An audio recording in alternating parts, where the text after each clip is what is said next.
So we've gone over the fundamentals of how to speak computer, but we really haven't gone over the power that you have with Java. You see, code is meant to be read by people first and computers second, not the other way around.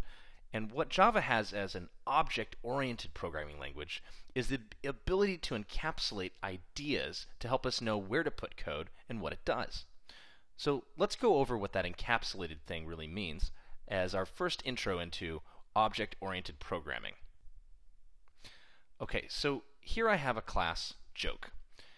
And there's two things that have to go along with any type of object I'm going to create. There's state, and then there's behavior. We usually use variables to represent state, and then we use methods to represent behavior of things we want to do. So this idea of a joke has got to have a setup and a punchline. And you can see here that I definitely have a setup and a punchline string. Okay, well, that's fine, but they're not really set to anything.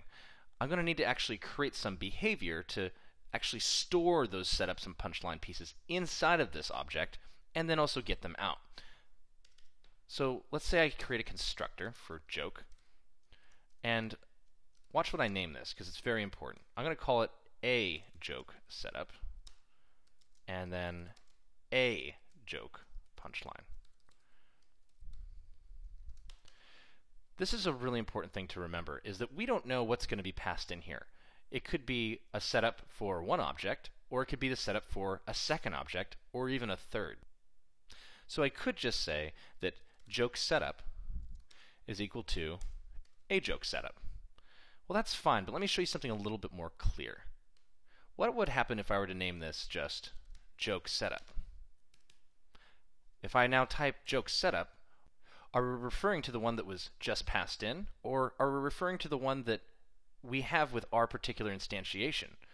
Well, the way that we can determine that is by using a keyword called this.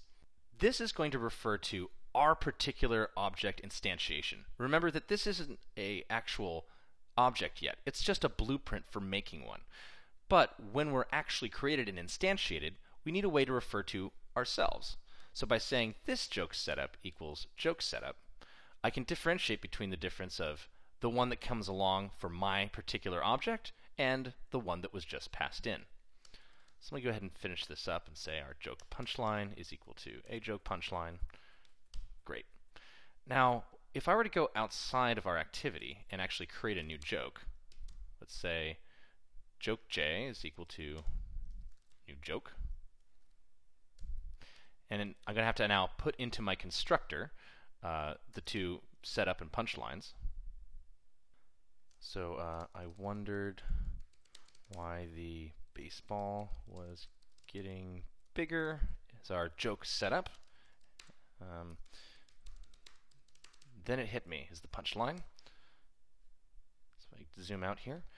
That particular j is going to be equal to a new instantiated object in memory, and that j is going to have its very particular setup and its very particular punchline set to those strings. So if I now do another joke, and let's say I learned sign language as my setup and my punchline, it's very handy. Now that particular object, another joke, it's going to have its own setup and its own punchline as a different state. So even though we're having just one particular reference of joke setup and joke punchline with the joke class, we actually have, in this case, 4 different strings. One that's the setup for j and the punchline for j, but we also have a setup and punchline for another joke. So the problem is that when we're outside of our object, it's really easy to refer to those particular variables. I mean, unless they're private. But we'll get to that in a little bit. Inside joke, you can't really say your particular instantiation, and that's where the this word allows us to refer to our particular instance.